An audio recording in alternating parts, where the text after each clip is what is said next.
No prep or minimal prep veneers? What do I recommend and why?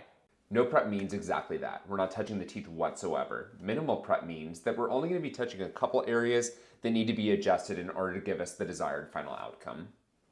I personally am a much bigger fan of minimal prep veneers over no prep because no prep has a lot of limitations and also very few people actually qualify to be completely no prep. At most, it's usually one tooth or two teeth in the entire mouth. But I'm seeing all these no prep veneer experts popping up all over Instagram, and if they say that they're able to do most of their cases completely no prep, that's a big red flag. So let's dive into this. We're going to focus on three different areas. The first being positioning, the second being color of existing teeth before we get started, and then lastly, the longevity of no prep versus minimal prep. Let's start with positioning. If a patient doesn't have a perfectly straight smile, no prep veneers are a no-go. How are you going to be able to get a veneer to stick on this tooth when these two bow out over the front of it? On top of that too, say that these were a little bit further apart and you had access to this tooth. In order for everything to be nice and lined up, that veneer is going to be super thick. And that's going to give the appearance of a bulky, really, over-contoured tooth, and people are not going to be happy with that. And even if people have been through braces before, sometimes there are limitations on the teeth themselves that prevent us from doing no prep. Take a look at this patient's two front teeth. They are already so thick. If we're going to be doing no prep on these guys, they're going to appear even thicker and even bigger, which is what the patient was wanting to correct to begin with. In this type of a case, I definitely prefer minimal prep. Let's talk color next. Some patients will have defects in their teeth like this that are much browner than the rest of their tooth.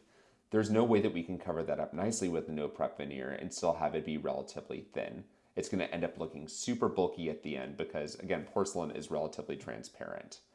That's why I like a minimal prep veneer. Let's lastly talk about longevity. Take a look at this patient. You can see that they have a lot of sharp edges.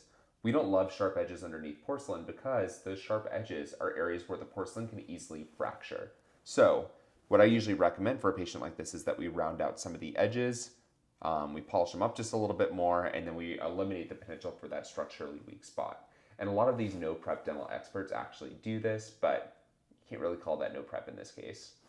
In summary, this is all very case dependent, and it's very hard to find a person who's going to be a candidate for completely no prep. But what does minimal prep look like?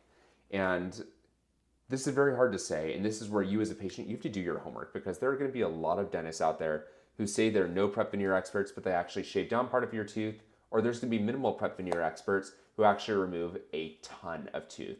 So this is where you have to make sure that you ask for a ton of photos of their cases to see if they are the right dentist for you. This is what minimal prep veneers in my office looks like, and if I have to ever shave down or polish off more than this, I'm gonna have the patient go into Invisalign first. But we do it only where it's absolutely necessary for the ceramist to give the patient their desired outcome. Thinking about veneers and wondering if you're a no prep candidate or a minimal prep candidate, feel free to drop us a DM and I'll get back to you soon. Thank you.